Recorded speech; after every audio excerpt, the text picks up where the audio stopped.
Sir मेरी kick face level पे नहीं जा रही है, मेरी किक हाई नहीं है। सर मैं ऐसा क्या करूं जिसकी वजह से मेरी किक्स हाई जाए, फेस लेवल पे जाए और मेरी स्टिचिंग भी अच्छी हो जाए।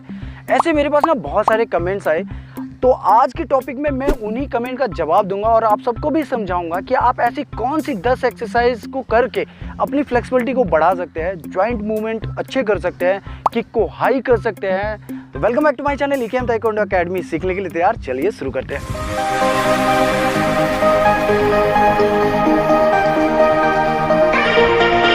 पहले ना आपको वार्म अप करना चाहिए, क्योंकि वार्म अप से क्या होता है, हमारी मसल थोड़ी एक्सरसाइज हो जाती है और मसल खुल जाती है, जिसकी वजह से हम अगर स्ट्रेचिंग करते हैं तो प्रॉब्लम नहीं आती है। तो सबसे पहले हम ना लंजेस एक्सरसाइज है, लंजेस साइड लंजेस है, इस तरह स्ट्रेच स्ट्रेच स्ट्रेच। इसी तरह दूसरी साइड। अब देख लीजिए मैं बॉडी कैसे रख रहा हूँ। साइड है इस तरह and then stretch.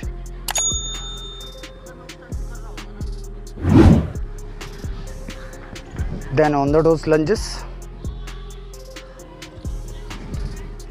and then hold, stretch। अगर ये होल्ड नहीं हो रहा है आपसे, कि ये पहली बार में ऐसा नहीं होता, होल्ड नहीं कर पाते, तो हमें पहले रख के स्ट्रेच करना है इस तरह एंड देन लेग को होल्ड करना है ऐसे एंड देन डाउन, फिर स्ट्रेच। इसी तरह दूसरी तरफ है, ऑन द टोज लंजेस है एंड देन जो नी है वो नीचे रखना है और आगे की तरफ स्ट्रेच करना है। इससे क्या होता है, जो हमारी थाई मसल्स होती है वो स्ट्रेच हो जाती है और फ्लेक्सिबिलिटी बढ़ती है। जब आप एक्सरसाइज करेंगे तो आपको ये देखना है कि इसका इम्पैक्ट है जो वो कहाँ पड़ रहा है। इसका इम्पैक्ट यहाँ पड़ता है और जब हम होल्ड करते हैं तो इसका इम्पैक्ट यहाँ पे पड़ता है एंड देन स्ट्रेच करते हैं हम। ठीक है, सेम अगर आपसे होल्ड नहीं हो रहा है तो आप इसको पहले रखिए, स्ट्रेच कीजिए और देन होल्ड इस तरह एंड देन एक हाथ से पकड़ के स्ट्रेच करना है, फिर दोनों हाथ से पकड़ के स्ट्रेच करना है। ये चीज़ है। फिर तीसरी एक्सरसाइज आती है, हाफ स्ट्रेचिंग डाउन एक्सरसाइज होती है और ये ज़्यादा अगर बहुत अच्छी होती है। अगर स्ट्रेचिंग आपको खोलनी है तो आपको दोनों पैरों से खोलने हैं एंड देन जैसे ये मेरा लेफ्ट लेग है तो लेफ्ट लेग नी को ऐसे बेंड करते हुए इस तरह बैठना है और ये वाला पैर जो सीधा रहेगा और जो आपका काफ मसल्स होता है ना, ये ग्राउंड में टच होना चाहिए, बट यहाँ पे टच नहीं होना चाहिए, ये टच नहीं होना चाहिए, काफ मसल टच होना चाहिए इस तरह। और अगर आपसे ये नहीं हो रहा है, शुरू में जैसे नहीं होता, बहुत सारे लोगों से नहीं होता, तो उन्हें क्या करना होता है, उनके लिए क्या है कि आप ऐसे हाथ रखिए एंड देन स्ट्रेच, फिर उठिए, इस टो को ऐसे टर्न करते हुए नीचे रखना है एंड देन ये वाला टोज अप करना है एंड देन स्ट्रेच, सेम ऐसे ही। ये अगर आपसे हो जाता है तो आप बिना इसको ग्राउंड पे हाथ रखते हुए स्ट्रेच इस तरह, और जो बॉडी वेट है वो हल्का सा इधर रखना है ताकि और ज़्यादा स्ट्रेच हो। और इसका इम्पैक्ट होता है वो डाउन थाई पे होता है, मतलब हामस्ट्रिंग पे होता है, यहाँ पे स्ट्रेच करते समय सेम ऐसे ये हो जाता है and then you have to stretch like this, this is ठीक है। ये हो गया। चौथी एक्सरसाइज होती है आपकी स्ट्रेचिंग खोलना है एंड होल्ड करना है, क्योंकि हम स्ट्रेचिंग करके होल्ड करेंगे तो ज़्यादा प्रेशर पड़ेगा। अब हमें जॉइंट को फ्रीज करना है, फ्री करना है, होल्ड इस तरह। सबसे पहले फ्लैट फुट करना है और एल्बो नीचे रखना है इस तरह। आप 10 सेकंड कीजिए, 15 सेकंड कीजिए, जितनी देर तक आप रोक सकते हैं। देन आप हाथ पे आ जाइए ऐसा और टोज अप इस तरह, फिर down and then elbows and then फिर से हाथ पे इस तरह। ये चीज़ है, ये हो गया। फिर आप स्ट्रेचिंग एक्सरसाइज कर लीजिए बैठ के, जैसे कि टो टच हो गया, ये सब चीज़ें आपको आती होगी। टो टच कर लिया, साइड इस साइड, ये स्ट्रेचिंग वार्म अप है। इसके बाद मैं आपको बताऊंगा कि स्ट्रेचिंग जो हाई किक के लिए कैसे हम अपनी किक को हाई कर सकते हैं, उसके लिए अलग है। जैसे अभी मैंने बोला था ना कि आपके जॉइंट मसल्स फ्री होने चाहिए, मसल्स फ्री होनी चाहिए, तो ये उसकी एक्सरसाइज है मसल्स फ्री करने के लिए, जॉइंट फ्री करने के लिए। आगे से डाउन कर लिया आपने, ठीक है। नाउ नेक्स्ट आता है इसमें कि हम किक को हाई कैसे करें, तो इसके लिए अलग एक्सरसाइज होती है। अलग एक्सरसाइज कौन सी है, जैसे मैं आपको यहाँ पे दिखाता हूँ। पेड़ है, दीवार है, आप ऐसे होल्ड कर सकते हैं एंड देन किक को फ्री, ये फ्री, ठीक है। 10 इस पैर से, 10 दूसरे लेग से, इसको बोलते हैं स्ट्रेट किक। इस तरह फ्री करना है, ये हो गया। अब हमें साइड करनी है, तो इम्पोर्टेंट चीज़ें ये है, सबसे लेग का मूवमेंट देख लीजिए। जब मैं ये कर रहा था पैर ऐसे हैं, और जब मैं साइड करूँगा तब भी पैर ऐसे रहेगा, और ये जो पैर है ये यहाँ पे टच होगा एंड देन साइड, इस ये चीज़ें ऐसे नहीं करना, ऐसे नहीं करना, दोनों पैर ऐसे करके नहीं करना, रॉन्ग, इस तरह करना है। ये साइड, इसको साइड बोलते हैं, मोमेंटम। ऐसे ही सेम इस वाले पैर से 10-15 जितना कर सकते हो। अब उसके बाद आता है आपको किक हाई करने के लिए। जॉइंट फ्री हो गए हमारे, पहले मसल्स एक्सरसाइज कराई थी, अब जॉइंट फ्री एक्सरसाइज, जिससे आपके जॉइंट थोड़े फ्री हो जाएंगे, फ्लेक्सिबल हो जाएंगे। तो इस तरह फिर अब दोनों पैर को ऐसे रखना है सेम, और हाथ 1 2 3 4 5 सेम ऐसे ही।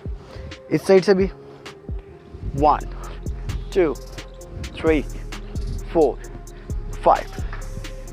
अब बैक की तरफ सेम 1 2 3। पैर बस ऐसे ही रखना है आपको, जिस चीज़ को आपने पकड़ा है उसी की तरफ पैर को रखना है और किक को ऊपर की तरफ फेंकना है।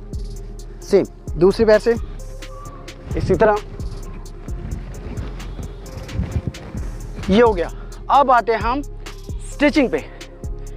ये हो गया हमारा मसल्स फ्लेक्सिबल एक्सरसाइज हो गई, आपकी जॉइंट फ्लेक्सिबल एक्सरसाइज हो गई।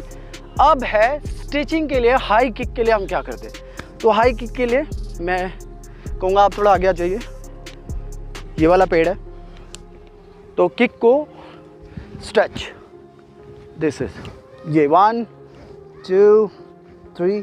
आप वॉल पे रख सकते हैं, इसी तरह पेड़ पे रख सकते हैं, सेम स्ट्रेच एक्सरसाइज।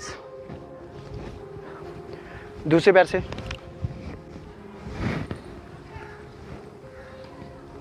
ठीक है, इसी तरह आप साइड रख सकते हैं, वॉल हो आपके पास उस पर स्ट्रेच रख सकते हैं इस तरह side, and same with this side same. ये हो गई। अब है किक की प्रैक्टिस। फेस लेवल पे किक करने के लिए किक की प्रैक्टिस करनी पड़ेगी। तो हम किक की प्रैक्टिस कैसे करेंगे फेस लेवल पे। सबसे पहले हम करेंगे स्ट्रेट किक, क्योंकि आपने दोनों कर लिया, तीनों कर लिया, ये भी जॉइंट भी और स्ट्रेचिंग भी तीनों कर लिया। अब आते हैं हम किक की प्रैक्टिस करेंगे फेस लेवल पे। तो सबसे पहले आपको बता दूं कि कुछ गिनी चुनी किक्स होती है जो फेस लेवल पे जाती है। ऐसा नहीं है कि आप सारी किक को फेस लेवल पे मार देंगे फाइट के अंदर या पैडिंग पे। उस पैडिंग पे मारना आसान होता है, क्योंकि आप पैडिंग पे पूरा पोस्चर लेके एंड देन किक मारते हो तो पैडिंग पे लग जाता है, बट फाइट में नहीं लगता, क्योंकि फाइट में हमने ऐसी प्रैक्टिस ही नहीं करी है फाइट के अकॉर्डिंग कि हमारी फेस पे किक जाए। फाइट में सबसे पहले आप फेस पे मार सकते हो इन टू आउट। अगर आपने मेरी वीडियो देखी है जिसमें मैं किक्स के नाम बताए हुए हैं, अगर नहीं देखा तो इस वीडियो को चेक कर सकते हो। इस वीडियो में मैंने सारी किक्स के नाम जो भी हैं, जैसे कि ताइक्वांडो में, कोरियन में उनका नाम क्या होता है और वो किक को करते कैसे हैं, इस वीडियो में है। तो इसमें है सबसे पहले आपको एक्स किक जो बोलते हैं इंग्लिश में, एक्स किक, उसकी प्रैक्टिस करेंगे। उसकी प्रैक्टिस कैसे करेंगे, लोग ऐसे उठाते हैं, बट मैं इधर से दिखाता हूँ, हमें उठा के साथ साथ मारने की प्रैक्टिस करनी है। कैसे 1 2 ये 3 ये हो गई। दूसरी आती है आउट टू इन, ये भी फेस पे लगती है। ये हो गई आपकी एक्स किक जो फेस पे लगती है। दूसरी लगती है out to in. Out to in की प्रैक्टिस कैसे करेंगे, सेम यहाँ पे खड़े होंगे, मैं इस साइड से ही दिखाता हूँ ताकि आपको अच्छे से समझ में आए। 1 1 2। आप देख रहे हो मैं फोल्ड कर रहा हूँ, क्योंकि फोल्ड कर रहा हूँ, जैसे आप आना सुमित,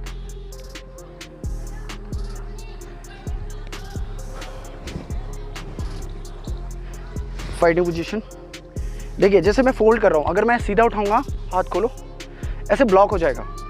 तो हमें क्या करना है, यहाँ से उठाना है, ठीक है, यहाँ से उठाना है एंड देन फेस पे, इस तरह प्रैक्टिस करनी है। ये 2 ये 3 ये हो गया, ये चीज़ है। अब इसी में क्लोज आ जाते हैं जब हम, तो यही किक लगती है उठा के 1, यहाँ से 2 सेम। इसी तरह आप दूसरे पैर से प्रैक्टिस कर लीजिए, सेम यही चीज़ की 1। अब इसी में तीसरी होती है इनटू आउट। इनटू आउट देखो, इनटू आउट कभी भी हमें फाइट में यहाँ से नहीं मारनी चाहिए, क्लोज पे इनटू आउट नहीं मारना है। इनटू आउट कहाँ मारना है, इनटू आउट को ऐसे समझिए कि वो अटैकर किक है, अटैकिंग के लिए यूज़ होती है। तो यहाँ से यूज़ करना होता है दूर से, जितना दूर से, यहाँ से उठाया आपने पूरा पैर एंड देन बम पूरा, ठीक है। एक से पीछे जाना, पूरा पीछे जाओ, ये चीज़ आता है। एंड देन यहीं से चलेगा धाम, दूसरा इन टू आउट को अटैक कर, ठीक है। डिफेंसिंग किक पे यूज़ करते हैं, मतलब क्लोज हो गए, अब ज़्यादा नहीं है तो हम क्लोज अटैक कर सकते हैं। एक्स किक को हम देखो डायरेक्टली उठाओगे तो हमेशा किक डिफेंस हो जाएगी। एक्स किक को नी बैंड करके उठाते हैं, 1 इस तरह, यहाँ खड़े हुए 5 से ये मारते हैं। ये चीज़ें डिफरेंट पता करना है आपको, किक का मोमेंटम पता करना है, कौन सी किक को कैसे मारना है, तभी आप फेस किक पे मार सकते हैं। अब आते हैं स्लैप किक को, जिसको राउंड हॉर्स बोलते हैं। अगर मैं राउंड हॉर्स को फेस पे मारना है तो हमेशा अगले पैर वाली किक को ही फेस पे मार सकते हैं आप। चेस्ट पे मार सकते हैं, फेस पे मार सकते हैं, ये चीज़ है। अब ये सोचो कि मैं पीछे वाले पैर से इसको फेस पे मारूं तो नहीं लगेगी। क्यों नहीं लगेगी सर? क्योंकि जब हम किक मारते हैं हमारी बॉडी आगे की तरफ जाती है। आपने देखा होगा, आप सबको आदत नहीं होगी कि आप ऐसे खड़े खड़े मार दो टक से, आपको आदत है ऐसे मारने की, बॉडी आगे जाती है। बंदा अगर वहीं रह गया तो किक बाहर चली जाएगी, बंदा अगर पीछे चला गया तो किक नीचे गिर जाएगी। बैलेंस नहीं है किक में, है ना। आप बहुत सारे बच्चों को देखा होगा या खुद भी देखो, आप किक मारते हो ऐसे किक छोड़ देते हो, इसी वजह से फेस पे किक के स्लैप नहीं लगती है। आप 360 फेस पे मार सकते हो क्योंकि इसमें जंप होता है, मोमेंटम होता है, आप किक पे मार सकते हो। अगर आपको 360 किक के बाद तो इस वीडियो को चेक कर सकते हो, मैंने इसमें बहुत ही अच्छे से समझाया है कि 360 किक को करते कैसे हैं और वो किस चीज़ में काम आती है और उसके कितने पॉइंट होते हैं ताइक्वांडो में। ये चीज़ें आपको समझ में आ गई। इसी तरह आप प्रैक्टिस करेंगे तभी आपकी किक फेस लेवल पे जाएगी और फाइट में अच्छा आप कर पाएंगे। यही सबसे मेन चीज़ होता है, ठीक है। Thank you so much Sumit. यही सारी चीज़ों को आपको रेगुलर प्रैक्टिस करना है, अपनी प्रैक्टिस के अंदर डालना है ताकि आप रोज़ इसकी प्रैक्टिस करें और आपकी किक अच्छी हो जाए, फ्लेक्सिबल हो जाए, किक हाई हो जाए। तो आशा करता हूँ आपको इससे बहुत कुछ सीखने को मिला होगा और आपके कमेंट का जवाब और आपके सवालों का आंसर मेरे इस वीडियो के जरिए मिल गया होगा। तो वीडियो को लाइक कीजिए, दोस्तों के साथ शेयर कीजिए, नए हैं तो चैनल को सब्सक्राइब करके बेल आइकन को ऑल पे कर लीजिए। मिलते हैं नेक्स्ट वीडियो में।